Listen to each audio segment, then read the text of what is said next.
Welcome, everybody, to the very first ever episode of Singed Eye Sockets Podcast.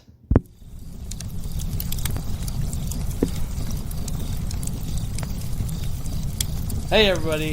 Dylan here, a.k.a. Jukebox Ginger. You can find me on jukeboxginger88@gmail.com. Email me. If you aren't familiar with my other podcast, Stardom, check it out. I basically just rant about people. I do have a guest with me today, my stepbrother, Jason. Jason, say hi. Hey, everybody. He is somebody I've known for many years. And this podcast episode is basically me explaining the idea of singed eye sockets. And it has a lot to do with the way that I was raised.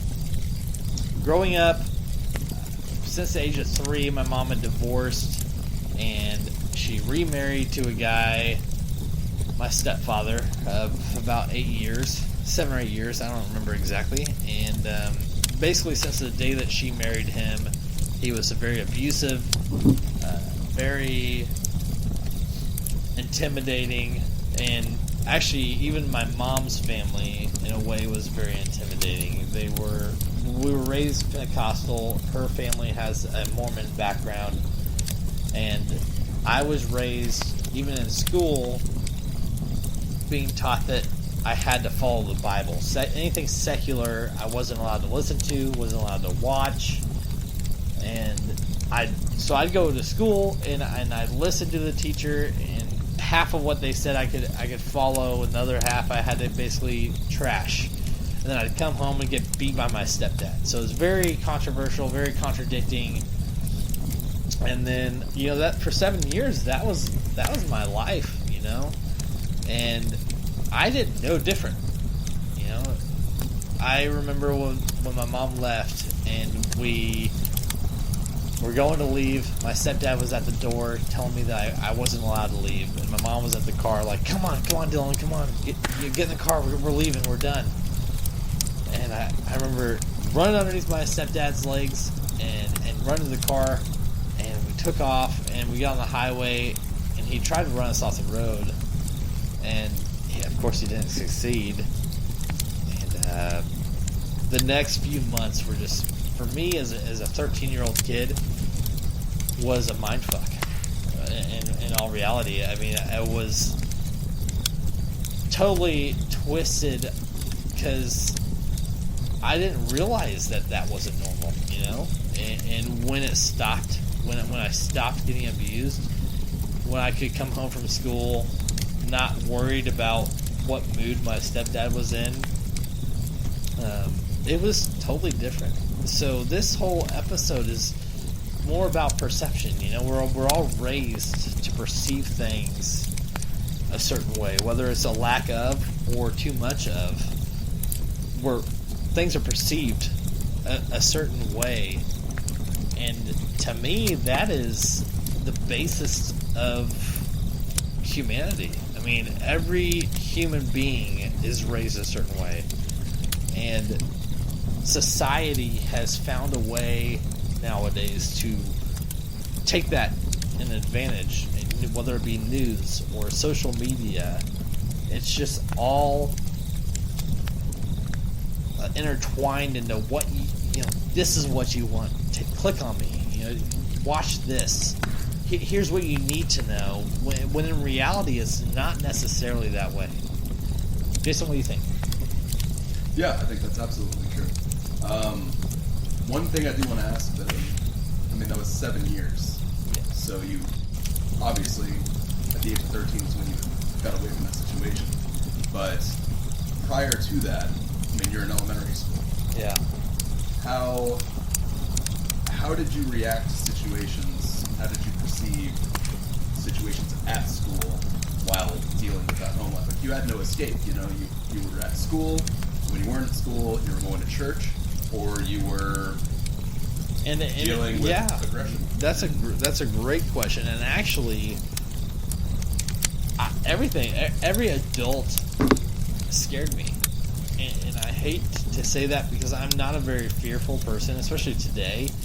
But as a child, during this time frame, like any adult really scared me because I felt like they had the ability to control me physically and mentally.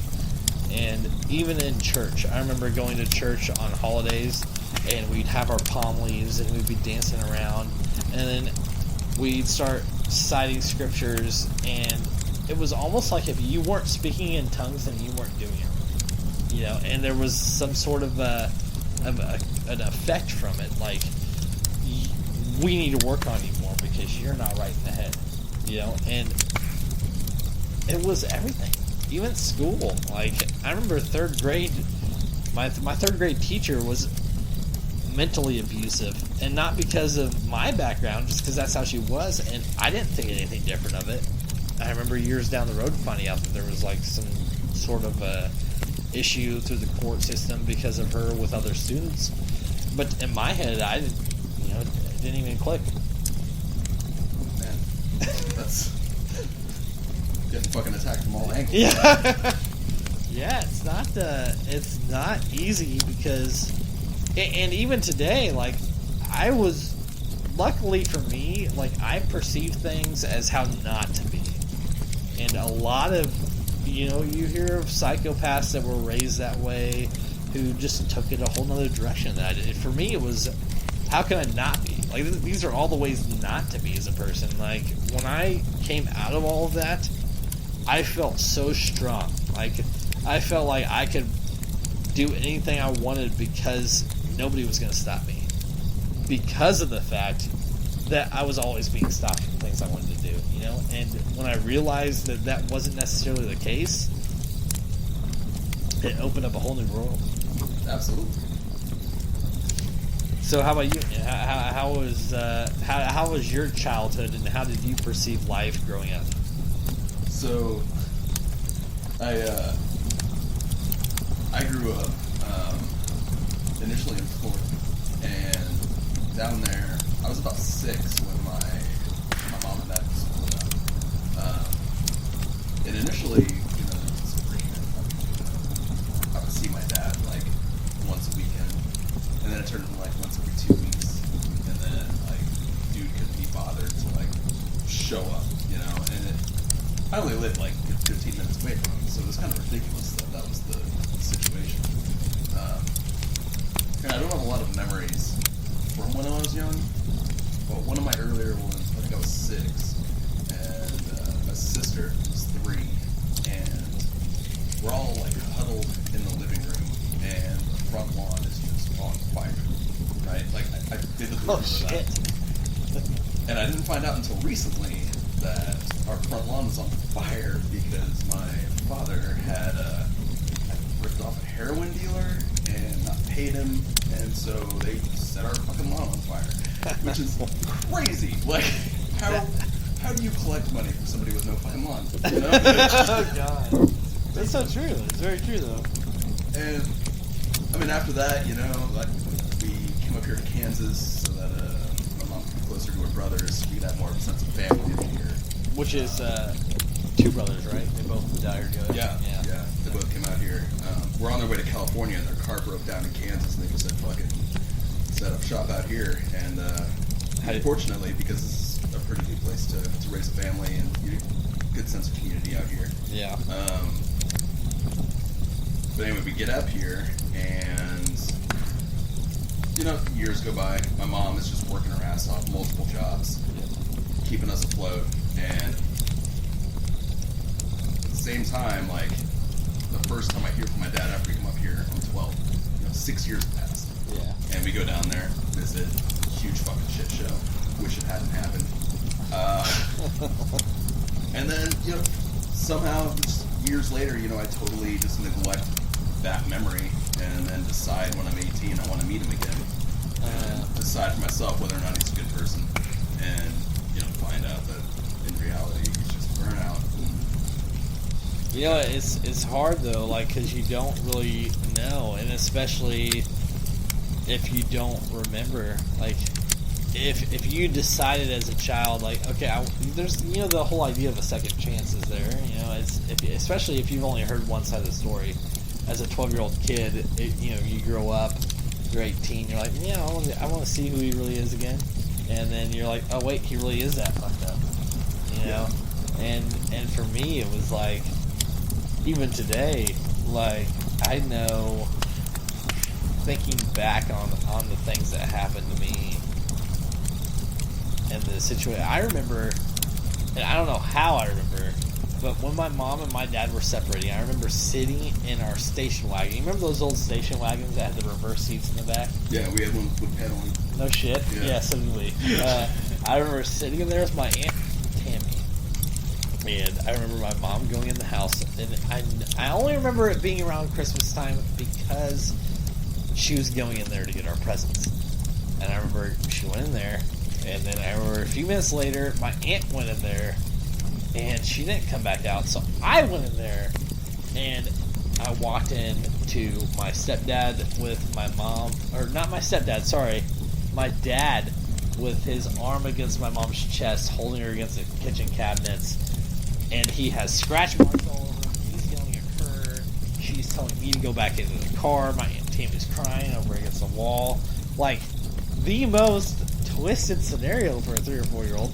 And I don't know how I remember it, but I do. And that's how detailed I remember it.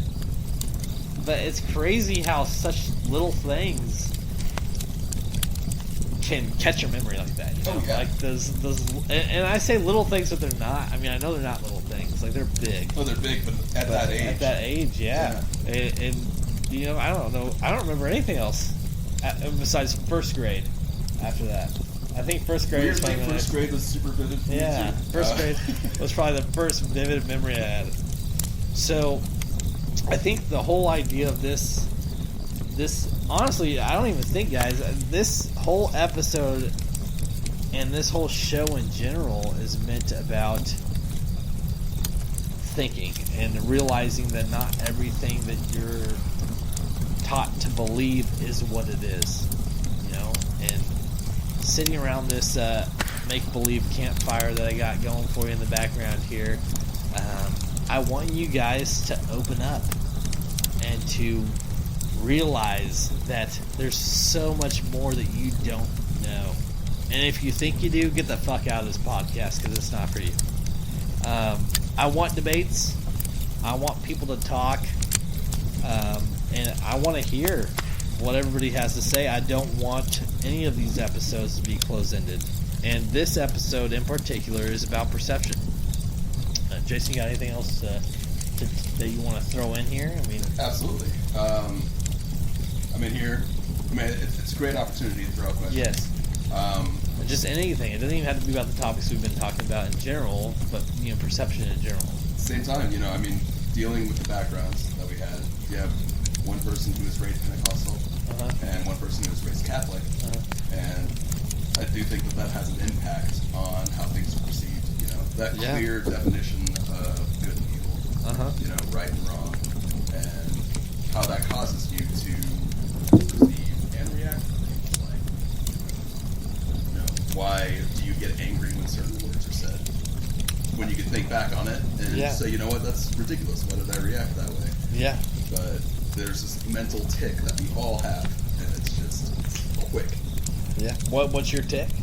Mine, I get really, like, super angry when skepticism isn't met with more skepticism. You know what I mean? Like, if somebody asks a question and then I ask another question, if it's immediately shot down, it's like, all right, well, you asked a question, so why can't I ask a question? You know? Totally, man. Yeah, I'd get irritated too. And it's like I don't know why, but I get like really pissed, and it's something that I've noticed I do, and I'm trying to rein it back because I understand that it's not helping anything. Yeah, and that it's only hurting any situation in which it comes out. And at the same time, like, you know, that's how I perceive the situation. That's how I react to the situation, and it's instantaneous. Especially, I get that, because if I don't know, especially as a supervisor or even management in my background, you know, dealing with somebody who is complaining about something, and then you approach them with a very positive attitude, knowing that all they're going to do is bitch, then complain to you about something, and then their reaction is to question you when you already realize that there's an issue. You know, like if somebody says there's something wrong with my food, or the service that you provided me is wrong, let me talk to your manager. I know going into the situation that you have an issue. So when I come up to you and ask you a question, instead of you ranting and throwing a fit, how about you just explain the situation so we can figure out something? You know? Yeah. Tell me why you're upset. Yes. I'll see what I can do to fix it. Yeah. Exactly. And that's huge. And actually that's kind of the biggest point of my other show, Stardom. This isn't in relation to that, but you know, people are ridiculous. You know, they really are, and they find ticks. You know, and for me, my tick, my thing that pisses me off is drama. I hate drama. I do too. Like, no matter how, Deeply. no matter, like, whether it's financial, personal, professional, it does not matter. There's always a result. And freaking out or dramatizing or getting upset and making something more than it needs to be has got to be the most annoying thing to me. And I hate it because it's almost like it escalates. When you try to say, okay, I'll deal with it, or okay, let's handle it, the other person that doesn't know how to handle it just escalates it. And in my head, it's like, why are you doing this? Like, I'm getting this big grin on my face, but it's not a happy grin. It's more like I want to punch you in the face. It's a man that gets Grin. fucked on Yes. the face. Because it's drama, man. There's no need for drama. No matter how negative a situation is, it could be resolved without being dramatic about it. Man, that apartment we had back in 08 had to drive you fucking crazy. You know, actually, at that time, I was so involved. Okay, so that apartment that we had, okay, was shortly after I got, you know, I just turned 18. So I'd gotten out of all that religious stuff. I had just opened up this whole new world of things that I was taught was not okay. Drugs. Anything that wasn't secular. Or anything that was secular. So if it didn't have to directly do with Jesus Christ or God, it was bad. You know? So when I moved out of my mom's house and got my own apartment, I started bumping into people. And actually, I think I met you through Mike Cooper. Is that correct? That's correct. Yeah. He was a pizza delivery guy, pothead, big pothead, and yes, he was a Pizza Hut delivery guy. And I actually met him through Patrick. Or no, it wasn't Patrick. It was James and Crystal. But yes, it was those James and Crystal. Those were. You want to talk about a perception, man? Those guys are fucking knocked in the head, man. I don't even know. I guess Crystal is kind of came around, right? Yeah. Well, that's the time I saw her. She was Yes, looking good. she She was was good. acting great. Last time I saw the other guy, I got some really good Yes. acting. Yeah. So, me and Jason actually first met because we became roommates. His mom and sister lived in the same apartment complex that I had just got an apartment at. Again, I just came from my religious background, my very strong belief background, and we moved in. I moved in this one-bedroom apartment, and Jason, you know, moved in with me. I don't remember exactly how we clicked, but we did. I was the guy on the couch, man. You were the guy on the couch. You know, whatever. It's a one-bedroom apartment, man. He took my living room. Anyways, I get it. You know, I mean, it's weird to say that things kind of fall into place, and rather seeing them negatively, just kind of learning from those things. But yes, the apartment was very. God, I don't regret it. No. It was definitely an experience that was needed. I regret vomiting blood. Yes, That's yeah, what true. I regret in that bathtub. I remember you having somebody pierce your tongue with a needle. Yeah, Needle. a hot needle. A hot needle. It was not pleasant. I don't recommend that. So, you know, another thing that kind of brought me to or kind of got my attention talking about that is before I moved into that apartment, I remember my cousin turning 18 and coming out about being a lesbian. And my aunt locked her in a room for 2 weeks. Told her she wasn't allowed to be. Told her that's not right. God wasn't okay with it. And that she wasn't a lesbian. She just was confused. Locked her up for 2 weeks. I mean, how? I mean, and she was 18. I mean, she was legally an adult. I mean, I wouldn't say that she was an adult, because I know when I was 18, it wasn't until I was maybe 23, 24 that I had experienced enough to where I could actually say, okay, I definitely am past my childhood phase. I was probably But, what? I was probably 30. Yeah. But I definitely, I mean, you don't lock somebody up. I mean, saying that you can't be something because, I mean, if they truly felt that way, why would you stop that? No, I mean, that's some flowers in the attic shit. No shit. Like, that's, you want to talk about some perception. I mean, how hard was it for my cousin to come out to say that that's what she wanted to be? You know, or that's what she was. Yeah, when she came out, all she wanted was acceptance. Yeah. Instead, she got Instead, a it was you're locked. Yeah, you're locked in a room. So, and that's the way society is. I mean, news. Click on the news, guys. I mean, click on any channel you want, and every one of them is ran by some high-end company or some high-end government agency that runs it.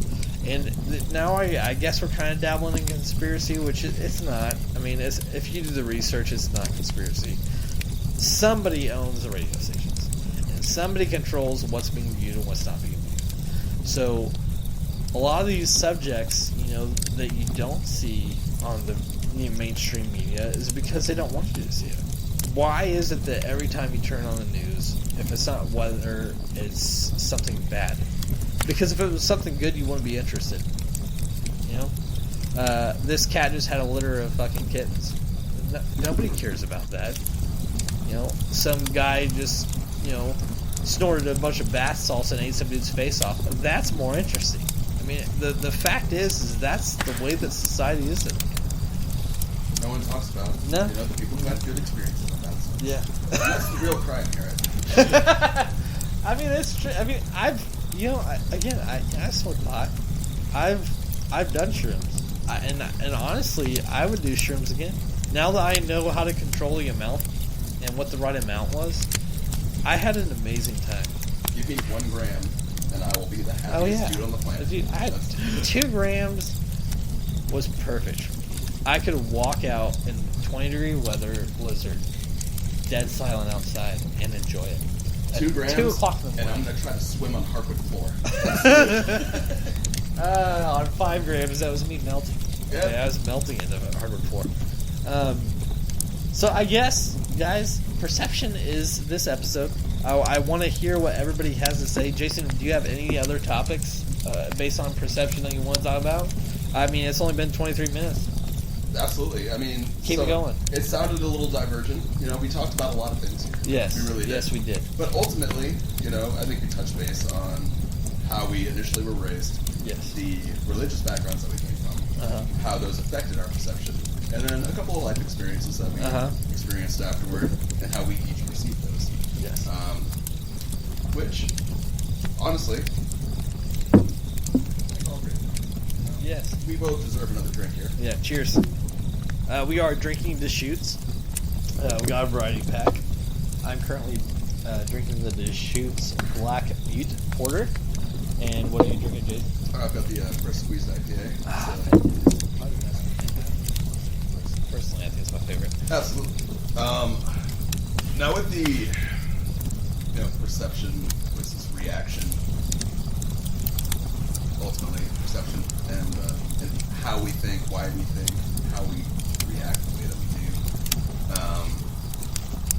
do. Really, I want to know what other people's takes are, why they react the way that they do, Yes. what is a strong reaction, and why they notice it and are working to change it, but what difficulties they're facing in trying to correct that behavior. Oh yeah, I totally agree. Especially, I've definitely worked with a huge diversity of people in different backgrounds, and especially even where I'm at today, and I'm sure same with you. It's people that you would walk down the street and wouldn't give a time of day to talk to, but you work with them and then you realize, hey, they're actually pretty cool. But if you were to just, randomly nudge them on the street, would you actually talk to them? Yeah, there's several guys in in the tire shop that I work at right now that I guarantee you, if it wasn't for working with them, I would have no idea who they were. And so the perceptions, everybody's perception is so different. And I just, like you said, I want to hear everybody's. Anybody that's listening to this right now, please email me, jukeboxginger88@gmail.com, or find me on Facebook at jukeboxginger. This alias, Jukebox Ginger, actually started as a metal channel on YouTube. I don't really get along with my family too much, so I actually used it as my alias on Facebook. I created a whole new Facebook account, and it just kind of stuck. So if that's, if you guys are questioning that, that's why it is. And I have a lot of, private attachments on my Facebook, so you'll probably have to add me before I can actually message you, or you can message me, which is fine. I have no problem with that. But I want this podcast to be big, and I want people to think, no matter what the subject I talk about. And I want any of my guests, Jason, thank you for being a part of the show. Thank you for having me. Yeah, no, and I'm sure I'll have you on many more. But I want you guys to understand that it's a big world, and not one particular thing that you see or hear is necessarily true without doing proper research. Saying that, I saw this guy on Facebook say that this happened, and so you go around telling everybody it happened. That doesn't make it true. It's not. You're now. This is society expanding and getting what they want. That's my closing message. You got anything else? Initially, or encompassingly, I think every single person is fucked up in some way. And it's important to acknowledge that we all perceive things differently, and that all of us deal with our own shit. And at the end of the day, we need to know why we are the way that we are, and why we do the things that we do. And it's important to have these open-ended conversations to maybe figure out a little bit more about ourselves by talking to somebody else. I totally agree. That's a perfect way to explain this episode. I mean, and anybody who wants to talk, even tell their stories, please message me. I mean, I would love to do more episodes. And again, I will be doing other topics, but I will also be interested in going more in depth with this particular topic with perception. So yeah, reach out to me, people. Until next time, this is Dylan. You can find me on Stardom is my other podcast. You can find me on Spotify, Google, iHeartRadio, Deezer, Google, and I hope to hear from you guys. If not, on Facebook, through my email. And until next week, guys, have a good night.